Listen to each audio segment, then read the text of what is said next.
ولا تقتلوا أولادكم خشية إملاق نحن نرزقهم وإياكم এটি Gobinda train Dhaka Kamalapur railway station থেকে সিলেটের দিকে যাবে। Kamalapur railway station. আর হচ্ছে আমি 10-15 দিন আগেও হচ্ছে সিলেট গেছি উপবনে, কিন্তু এই দৃশ্য আমি দেখিনি যে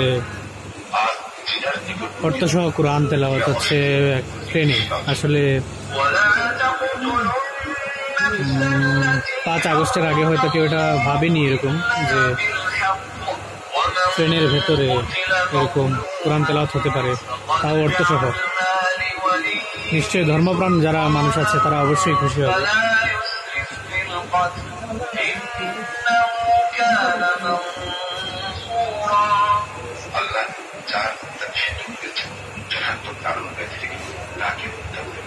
আপনাদের কেমন লাগছে এই পরিবর্তন, দেশের এই পরিবর্তন?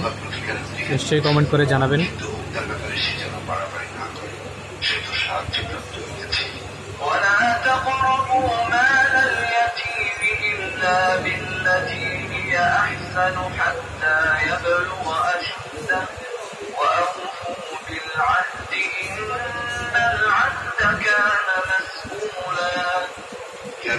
বিষয় হলো 5 আগস্টের আগে যখন আওয়ামী লীগ সরকার ক্ষমতায় ছিল, তখন আমরা ফেসবুকে দেখেছি যে সরকার পতনের পর ফেসবুক ব্যবহারকারীরা বিভিন্ন জন নানাভাবেই নিজেদের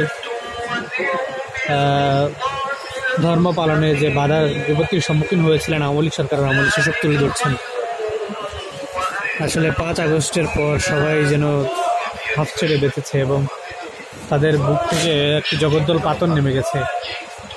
এবং ধর্মপ্রাণ মানুষ যে ধর্ম এখন নির্বিঘ্নে পালন করতে পারবে, সম্ভবত এটি তার বার্তা যে পাবলিক ট্রেনে জনসাধারণকে বোঝানো হচ্ছে কোরআন তেলাওয়াতের মধ্যে দিয়ে যে আপনারা আপনাদের ধর্ম পালন করতে পারবেন এখন নির্বিঘ্নে। অথচ 5 আগস্টের আগে হয়তো কেউ এরকম ভাবেনি যে ট্রেনে কমলাপুর রেলওয়ে স্টেশনে এরকম সরকারের একটি গুরুত্বপূর্ণ পাবলিক ট্রান্সপোর্ট ট্রেন বাংলাদেশে, সেই জায়গায় এরকম পাবলিকলি তেলাওয়াত হবে।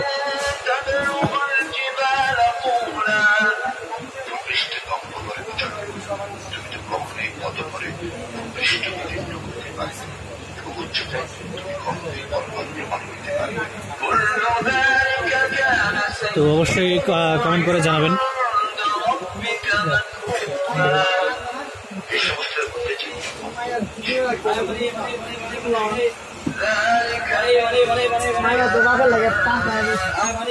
কমেন্ট করে অবশ্যই জানাবেন যে এই পরিবর্তন আপনাদের কেমন লাগছে।